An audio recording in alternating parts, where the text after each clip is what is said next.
l'extension et la projection. À la fin de mon petit exposé qui ne sera pas long, j'espère, on va ouvrir la causerie à quiconque veut intervenir, soit pour une question, soit pour un complément, soit pour un témoignage. Ce sera vraiment très ouvert. Partons d'abord de ma compréhension de l'univers selon un cours en miracle. J'aime souvent expliquer le cours en miracle avec des images. Parce que souvent, notre cerveau comprend parfois mieux les images que les phrases. Donc, on dit même dans le langage courant qu'une image vaut 1000 mots. Donc, une image que je te propose pour comprendre le cours en miracle, c'est que l'univers est lumière. C'est-à-dire que l'univers n'est que lumière. Imaginons un monde, une terre où le soleil brille d'une brillance éclatante, mais pas aveuglante, telle qu'on ne voit plus rien que la lumière du soleil. C'est comme ça que l'univers est. L'univers réel est lumière à 100%, d'une lumière douce, agréable, belle, amour, qui fait qu'on ne voit aucune chose. On ne peut discerner aucun symbole, aucun corps, aucune matière. On ne voit que cette lumière qui s'appelle Dieu. Cette lumière s'appelle Dieu, elle s'appelle aussi le pur esprit, c'est la même chose. Si dans l'univers n'est que lumière, ça veut dire que tous, nous sommes dedans, dans cette lumière.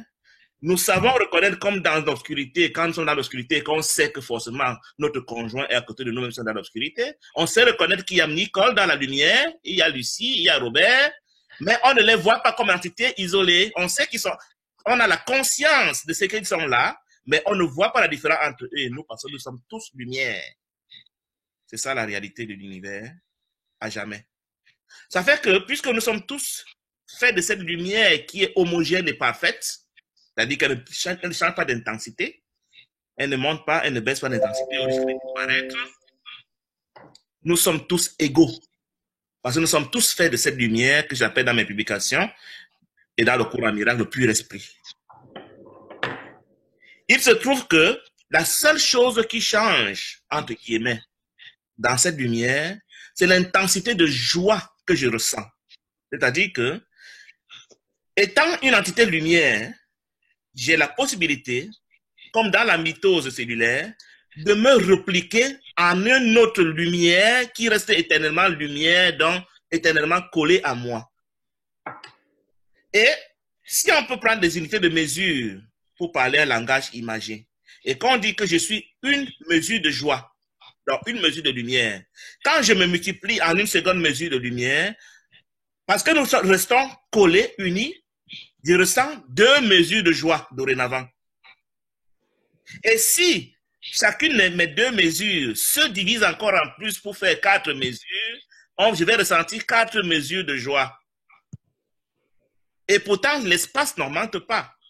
Le nombre il n'y a pas une dimension qui va s'étendre. Donc, tout ça se passe à l'intérieur de la même lumière où je sens qu'il y a des mesures qui se sont ajoutées, qui sont augmentées, mais sans que pour autant, on ait l'impression qu'il y a un espace qui a été agrandi parce qu'il n'y a pas d'espace.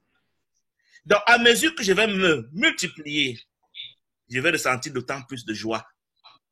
Cette joie que le cours compare dans les livres de Gary à un orgasme cosmique. Elle est enivrante, elle est à te rendre fou à mesure que tu te multiplies. Cette multiplication qui fait que je me multiplie dans ce que je suis réellement, en reproduisant exactement moi-même, en demeurant exactement collé à ce que j'ai multiplié, s'appelle l'extension. S'appelle la création. C'est ça le principe, le mécanisme de la création. C'est comme ça que j'augmente ce que le cours appelle mes enfants au ciel, mes créations au ciel. Et il y en a plein que je peux avoir déjà créé, comme je peux aussi m'abstenir de créer. Mon esprit est toujours en train de créer ou de faire autre chose que je vais expliquer, qui s'appelle la projection. Que c'est quoi la projection? Alors que je me trouve dans cette lumière douce, belle, d'amour, de paix, de joie infinie, permanente et éternelle, il m'est arrivé à ce moment de croire voir dans cette lumière un petit point noir, ce qui n'est pas possible, puisqu'il n'y a rien, aucune impurité ne peut entrer dans l'esprit qui est dit pur, dans le pur esprit. Mais dans mon mental, j'ai eu l'impression d'avoir vu un point noir. Et parce que j'ai eu l'impression de voir un point noir, je m'en suis rapproché et dit, mais qu'est-ce que voilà? Ça n'a rien à voir avec la lumière. Et le point noir, pour moi, est devenu réel. Et je me suis donc agrippé sur le point noir. J'ai accroché mon œil sur le point noir pour voir ce qu'il y a dedans. Et j'ai commencé à voir ce que nous appelons le monde, les objets, les formes, les symboles, les corps, dans ce point noir imaginaire. Mais ces choses que je vois n'étant pas réelles, parce que l'univers n'est rempli que la lumière, c'est mon propre esprit qui s'est multiplié d'une autre manière. Il n'a plus multiplié la lumière, mais il a multiplié autre chose qui n'est pas la lumière. Ça s'appelle la projection. La projection, c'est le fait pour mon esprit de se diviser en manifestant ce qui n'est pas lui-même. Ça fait la dualité. Alors que la création, c'est le fait pour mon esprit de se multiplier en manifestant exactement lui-même sans s'en détacher. Pour pouvoir étendre, pour pouvoir créer, il faut que j'utilise seulement la lumière. Il n'y a que la lumière homogène parfaite qu'on appelle le pur esprit qui a cette propriété-là. Rien dans la création n'a la propriété de se multiplier en étant parfaitement le même. Même les parfaits jumeaux ne sont pas parfaits parce qu'ils n'ont pas forcément tout pareil au micron près. Il n'y a que le pur esprit, la lumière céleste, multipliée dans la perfection d'elle-même. C'est ça qu'on appelle la création. C'est pour ça que l'unité est garantie par ceci que il n'y a que le un qui est le pur esprit, qui se multiplie en lui-même en demeurant toujours un, et le un éternel ne peut donc pas changer. Et comme il ne peut pas changer, il ne peut pas mourir. C'est ça qui fait son éternité. Son éternalité est due au fait que le un ne peut engendrer que le un. Il n'y a pas moyen qu'il devienne 0, quelque chose, ou alors qu'il devienne 0 pour courir le risque de disparaître un jour. Par contre, dans mon monde illusoire que j'ai projeté en croyant voir un point noir, ce que j'ai projeté n'étant pas moi, j'ai fabriqué le 2. Et le 2 a ceci de particulier que moi, je demeure le 1 dans la lumière, mais ce que j'ai fabriqué est 0,1, 0,2, 0,3, mais ce ne sera jamais le 1 qui est la lumière. Et comme ces choses que j'ai projetées ne sont pas le 1, la lumière, et qu'elles sont des 0, quelque chose, forcément, elles ont tous les attributs que nous connaissons de la création, de l'invention que nous appelons le monde. Elles ne sont pas éternelles. Elles se comparent, elles se jugent, elles sont en compétition. Pourquoi? Parce que chacune espère devenir le 1. L'ego qui est dans le moteur qui m'a encouragé à créer ces choses qui ne sont pas le 1, m'a dit, encourage-les à devenir parfaites. Encourage-les à devenir 1. Ce qui n'est pas possible. Mais pour autant, ces choses que j'ai inventées ont le fantasme de vouloir devenir parfaites, de vouloir devenir 1. Et elles croient que c'est leurs sœurs et leurs frères qui sont leurs adversaires pour qu'elles ne deviennent pas parfaites. Voilà pourquoi nous travaillons comme des forcenés. Voilà pourquoi nous sommes toujours en train de cogiter, de penser, de réfléchir, de convoiter, de désirer, parce que nous cherchons à être le 1, la lumière, la perfection, ce qui est impossible. Mais nous ne le savons pas. Et l'ego nous dit, cherche et ne trouve pas. Donc ce monde est un monde dans lequel la perfection est impossible, le 1, mais où nous la croyons possible, et nous la cherchons. Nous la cherchons en voulant vivre éternellement. La perfection, c'est l'éternalité, c'est le fait de ne pas changer.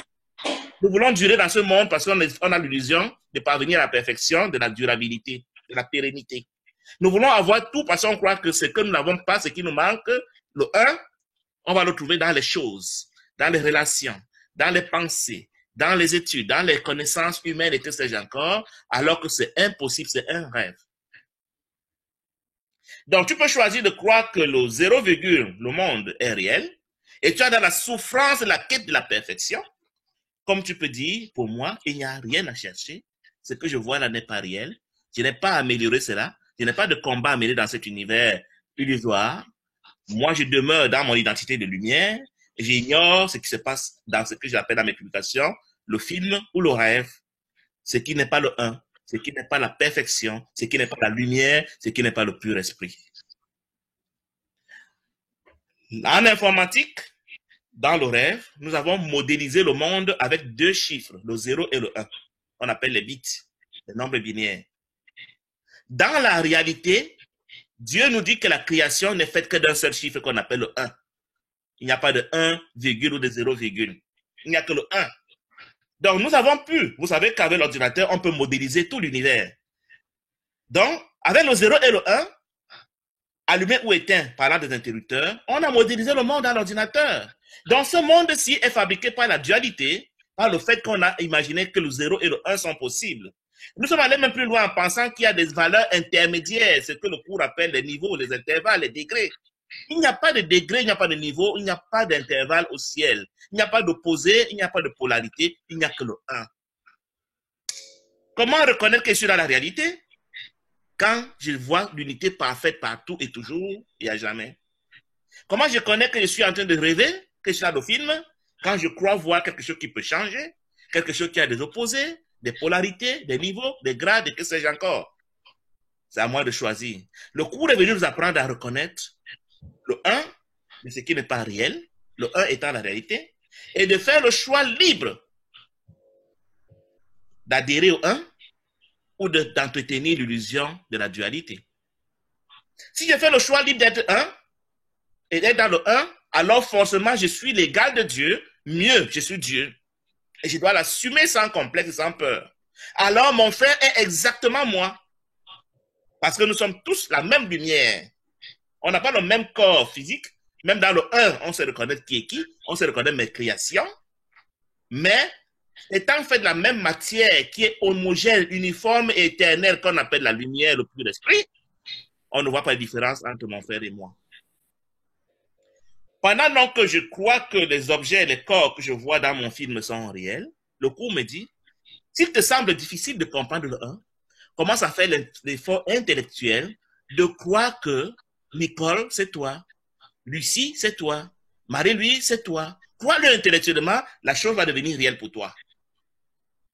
Même si apparemment ce n'est pas ça. Quitte à paraître idiot, quitte à paraître fou, pense que c'est comme ça. À mesure que tu vas penser ainsi, tu vas te rendre compte que c'est effectivement le cas. Parce que ces corps ne sont pas réels, vous êtes un dans la lumière.